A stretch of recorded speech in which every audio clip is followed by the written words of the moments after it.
G'day legends, I hope that you are having a fantastic day, and so far you are having a fantastic week. Now this will be my second video of the day, so if you haven't seen it on your page, well, I'm not surprised. YouTube doesn't like to push that much of my content at the best of times, but I've just got back from the chemo infusion clinic and I'm feeling pretty good, so I thought I'd film this straight away. Now of course legends, we have updated about Israel, Iran. This will be about Ukraine, Russia. But of course, one of the key players in this, if not the key player, is President of the US, Donald Trump. Of course, he's coming off the back of his success in the Middle East. He has just touched down in Europe for the NATO summit. Zelensky's there, everyone else is there, and Trump has said that he's hoping to get something done between Ukraine and Russia. And there is footage that looks like Zelensky is in a suit. And I have said, when we see him strap on a suit and maybe a tie, that'll mean we might be nearer to the end of the war. But we will see. Legends, of course, as always, we do have a lot to go over. We have multiple days of maps to catch up on. And no, the title isn't clickbait. We are going for a record month of gains on the front line. I'll show that. I'll show you the data. I'll look at geolocations as well. But where I want to start is with a weapon system that we have been speculating about. And today, I believe we do have proof about this use in both a strategic and tactical dual use sense. And of course, it is the very, very infamous Garand drone, or the Shahed. Commonly, Shahed 136, Garand 2 is what you'll hear about it in the media. Essentially, it is the same thing. Now, I've seen many people online saying that, well, Iran, the fall of what's going to happen there, which hasn't happened, but when this does, or if it does, Russia will no longer have access to the Shahed or Garand drone. Now, we need to be realistic about this. At the end of the day, the Garand 2 is an analog of the Shahed 136. It is a copy of it. Now, propagandists make out. And the reason why they make this out is to lead you to believe that these drones are directly off in the industry in Iran, directly into Russia, for the illusion that there is multiple countries all in this. Not really. There are some aspects of the drone, yes, that are going from Iran to Russia, but we know Russia has poured billions and billions of dollars into creating full industrial facilities and lines to make these drones, and not only make more of them, but we're likely going to see the production of these increase a lot. We've already seen the production increase by 8 or 10 times, and it looks like it's going to increase further, which is one of the speculations we have made, is then we're going to see how these are used. They're going to be used very differently. Now, the Kyiv Independent today has said since the start of Russia's full-scale invasion, Moscow launched 28,743 Shahed-type drones at Ukraine, with roughly 2,700 or 9.5% fired in June alone. And this is from Zelensky speaking in a Dutch parliament at The Hague. Now, this is very interesting. So, since the start of the war, they've fired just under 30,000, but 10% of that in 1 month, over 3 years of war. That tells us a lot about the production capacity and the amount of these drones that Russia currently has and is able to make as well. Yes, they have a high interception rate, well, we're led to believe, but also we're seeing 10% in a month. It is a huge amount. So let's further talk on these. And this is something we spoke about, is we said that we will start to see, as these increase, we will start to see these used not only well behind the line in cities and against strategic targets, we'll see them starting to be used in more of a tactical frontline battlefield way. And this is exactly what this footage shows here. And this was from, I believe, AMK Mapping. I'm sorry, I've cropped him out. But he says, becoming clear that due to such massive increased production, Russia now has the ability to use extra drones on Ukrainian positions close to the front line in Donetsk and Dnipropetrovsk oblasts. This is likely to expand further sectors in the future. This is exactly what you and I have been saying for a couple of weeks. And this footage here, and we can just have a quick scroll through the footage and you'll get an idea on then the strikes of these Garans on the front line and the damage that they then, of course, can create. You can see it diving in here, and the geolocations 4 kilometers from the front line, under 10 kilometers, under 10 kilometers again. So they are being used in what I will call a frontline or battlefield or tactical way, more so than just long-range strategic strike. But we're still seeing, of course, those used very, very long range also. Now, Noel reports, he shared this video of this gentleman today.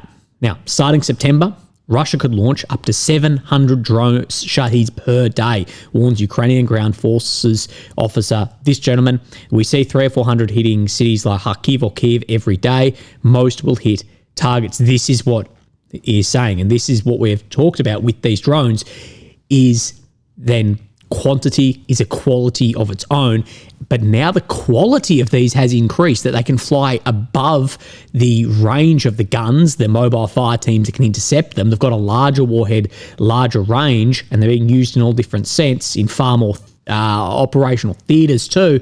They're becoming, well, already were a huge, huge problem, and they're becoming more and more of a problem. And something which has been very ignored. Everyone's ignored a lot of the airstrikes and everything going on in Ukraine because everyone's been so busy and all their eyes focused into the Middle East. And of course, Russia will capitalize on this. And one of the worst things for Ukraine is eyes off the war, due to the reliance on outside support. But this is, I believe this is in Odessa, but we've got a lot of footage like this from Odessa and Kharkiv, as well as in Kiev, that it looks like a lot of these are having direct strikes. And there is some footage that showed like 10 of 15 have hit. And military summary, he is sharing similar on this as too. It was showing some of this some of the Grand 2 footage striking near front lines. He has also picked up on this. So that is something that we have talked about, that now we are definitely seeing. And if that production goes to, what did he say, 700 a day, it's going to be absolutely massive. Okay.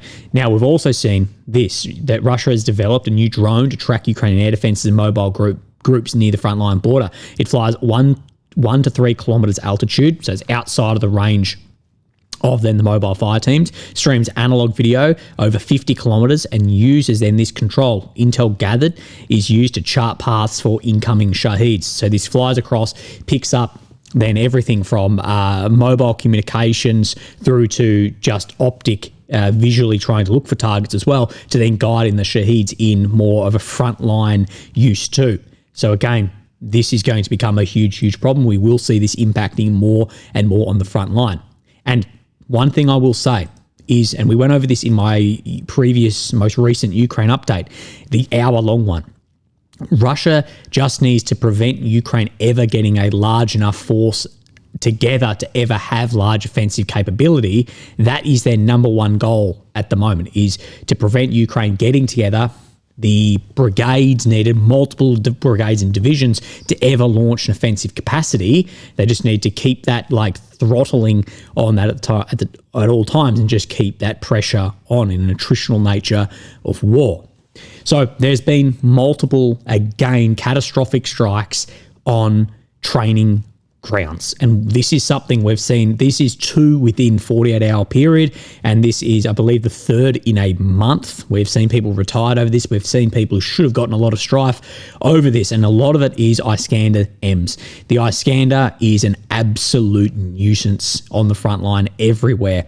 The inability to target it and the drone targeting with this too is providing catastrophic consequence. And we see this footage, Iskander M, on a Ukrainian training ground near Davydibryd on the border of Mykolaiv. Iskander was equipped with a cluster warhead. I'm of course not going to show the footage of this, but we've seen very similar footage like this before, but continuing having then training like this, it's still within range of these areas. And then the next day, footage showing Iskander M ballistic missile strike on a training center for mobilized Ukrainian soldiers southeast of Sumy city, less than 35 kilometers from the front line. Iskander again, 35 kilometers from the front line. You cannot have training areas there will be targeted, as we have seen happen again and again, and have huge losses. Okay, let's have a look at the maps. Of course, here is Ukraine, the centre of your screen, the capital of Kyiv. The red areas occupied since 22, the purple since 2014. Of course, the red check that you are seeing is ground that Russia has made over the past 24 hours. Any blue you see is ground Ukraine has made within the past 2 weeks. Now, we do have multiple days to go over today, but this is what I wanted to show you first. Of course, what we do is we take the data and we put it into then this chart here to give us an idea of momentum, movements on the front line. Now, again, data is just as important as how you present it. So it would be very easy for me to present this and go, yep, okay, at this rate, 430 kilometers, it will take 100 years for Russia to reach the border of then Poland. Now, you can present it like that. Warfare does not work at a constant rate like that, nor does it work in a linear rate either. But what we are looking at, and I believe this is the correct way to interpret this and use this, is we go, look, we can see from the winter months, especially this is when there was pushing back in Kursk, but then after this we've seen March, April, May, June heading into fighting season, larger and larger months, and up to June 24 we've seen it's only 10 kilometres squared behind May, so highly likely, I'll say it is going to be a much larger month. But then we come across to where Surak and AMK is, and we can see that these are significantly then larger on that same month. So these, again, these could be up around that 1,000 kilometre square mark. And that is what we talk about around attritional warfare, is it's a oil tanker that's very hard to steer back around, that once you've got momentum going one way, you can cross event horizons, but also that it can work like bankruptcy and be little by little and then all at once. No, we have not reached that all at once point at the moment, but I believe that it's likely we've got an event horizon pointing there, unless there is some absolute out of left wing event that occurs and Putin's stage 1 million cancer catches up with him, or that there is something thrown in from NATO, I don't know what, from somewhere. But this is interesting to see, and it's likely that July and August may be larger again, and it may continue on that trend. Anyway, let's have a look at the maps. So we'll zoom in. We do have a few updates, and you can see that today, 24th, there's a lot of red check on this map. But this isn't actually all of it. It's been a little bit sneaky with actually having 2 updates for the day. So let's just go back and have a look on the first update on the 24th, and you can see that this is a lot more in one day, and I think they've tried to stretch this double over one day to show that it's not as much. So we come around Velika, Novosilka, Shevchenko, Fyryivka. We can see areas here, movement in the direction of Dnipropetrovsk Oblast. This is still on the 24th, Toretsk and Rivka, and then move our way further up, and we see that is all of it for the day. But then we switch this on to then the second update of the same day. We see in the north, Kupiansk, movement down in this direction. Of course, we still have the island boys hanging out in here. That doesn't work like that in this sort of war. We have Terny, large gains being made in the direction of Horivka. We, of course, have a geolocation showing that the Russians are out there, some 4.5 kilometers. Then we move down Toretsk, more movement and more movement out on the Pokrovsk eastern sector too. So that is all just within the same day. We're going to go through and compare the Syriac maps on this too. And then we do have back to the 22nd. We missed, Deep State didn't have a map update on the 23rd, but I think the 22nd was a sneaky update again. Okay, so we're back on the 22nd. You can see it's the first update of 2 for the day. And what this update shows is a little bit of ground being made around Toretsk, okay, but then a lot of ground, significant ground, made around Verkhonomayansky to some 4 kilometers, an area which has not moved for a long, long time, but no other changes. Okay, but then we come to the update, which it brings you to straight away. And what we see is then it's showing a Ukrainian pushback in Sumy. Now, I don't know, maybe I'm speculating, but I think that this is done because it will just show you that one straight away of people so they can get an update in without it being really seen to. Maybe I'm just completely talking out my ass here, but that's how I would do it.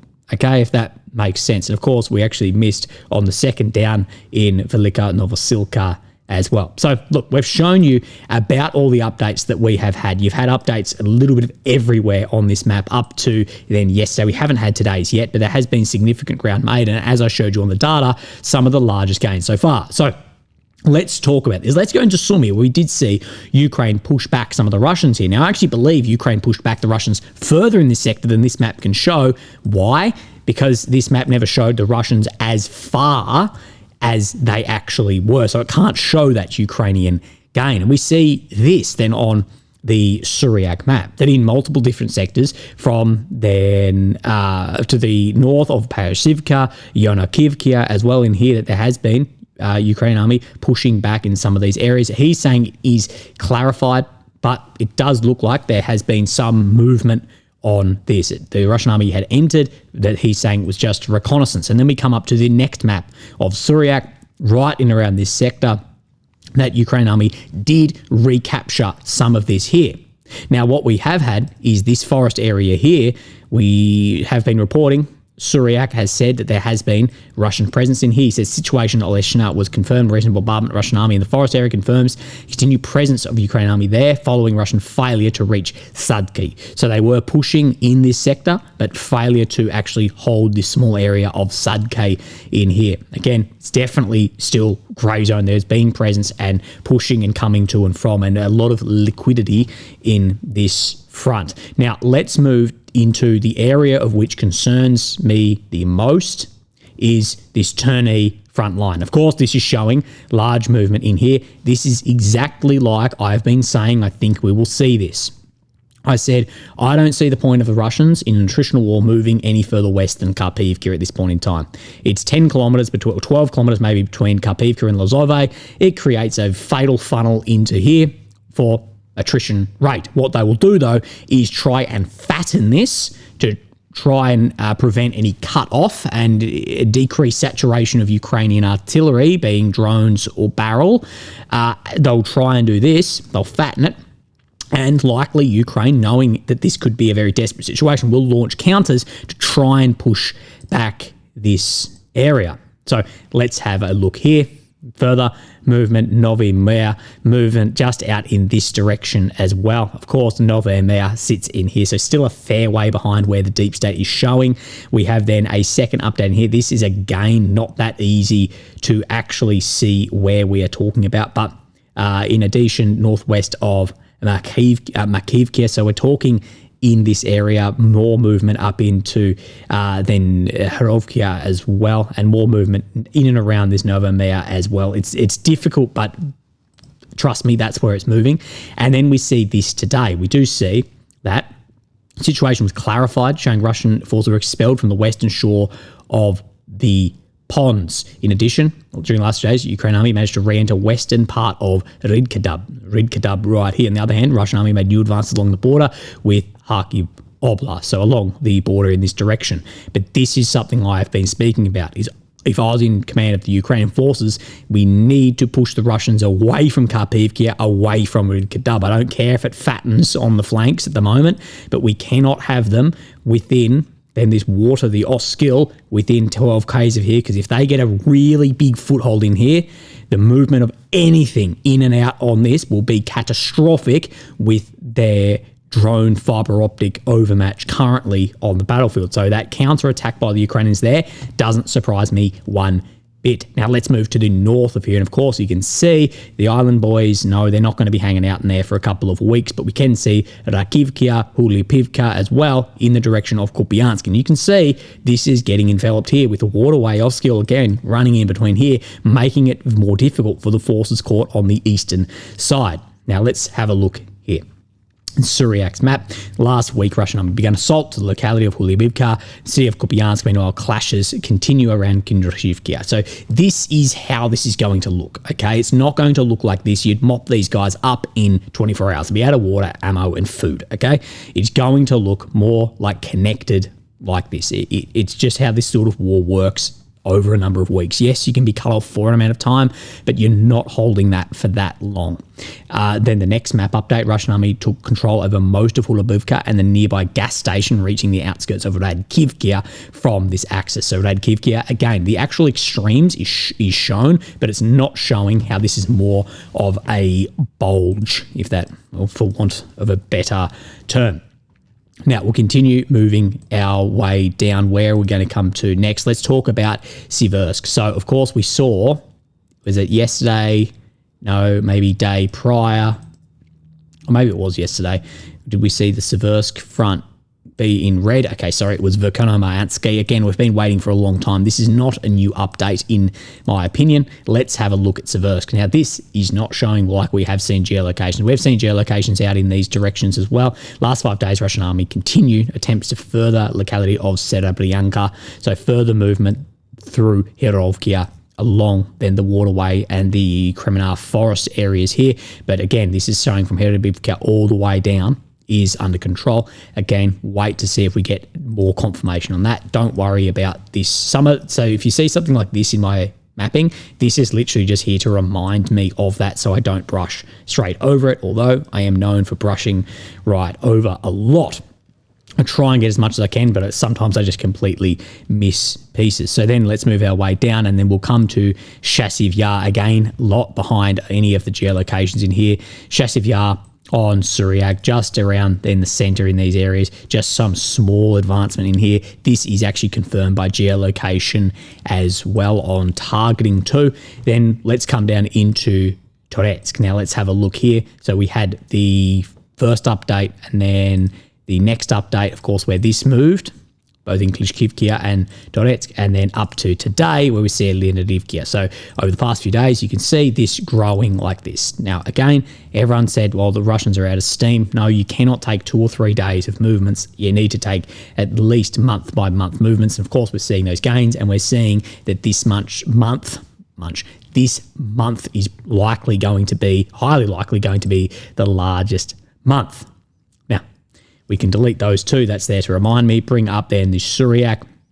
And he's talking that there is around then the canal that runs through here. There was a Ukrainian pushback in here and clarify, but in Delivkia that the Russians have pushed up into these areas. Remember, there was a geolocation up here about a month ago, but we weren't sure if that was actually held territory or not. And around Donetsk that there is further pushing and clashes going on as well.